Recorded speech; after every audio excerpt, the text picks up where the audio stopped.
This I Believe by Jenna. I believe that people should not be judged by their failures and mistakes. I have lived through many failures in my 13 years, as has everyone.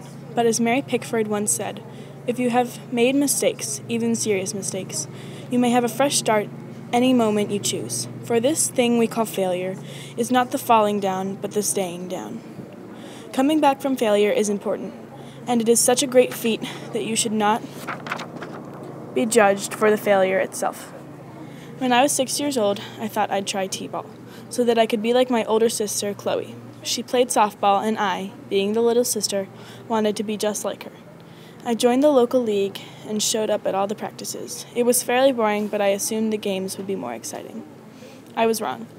There were bunches of kids all running to catch the same ball. Once we realized that we couldn't actually catch the ball with our minuscule hands, t-ball became football. All the kids would run towards the ball, its red laces popping against the white, soft, squishy body. How we all yearned for it to be in our sweaty little palms. One kid would grab it and others would plummet onto him or her.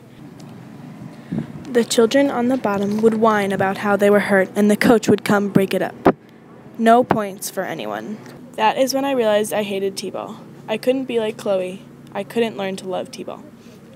I was embarrassed to quit. I didn't want my parents to be mad that I didn't like the same thing as my sister. It turns out they understood. We called the coach, worked it out, and in the spring, I discovered that I loved soccer. When I look back now, I'm glad I confronted my parents because if I hadn't, I wouldn't have found one of my favorite sports to this day. I wasn't judged by them, even though I feared I would be.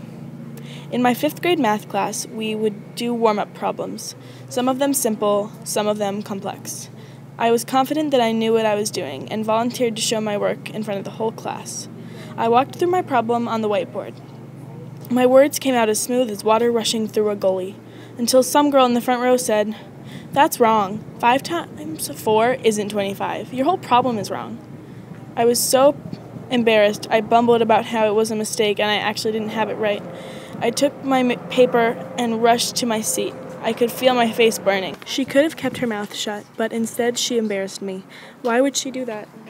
I thought to myself, maybe she was trying to embarrass me, or maybe she was just trying to be helpful. But no matter what her motive was, it showed me that there will be people waiting out there for you to fail, and waiting to make sure everyone knew when you did. Everyone fails at some point. It is inescapable. You shouldn't be judged by someone who fails as well. Therefore, you shouldn't be judged by anyone for your mistakes.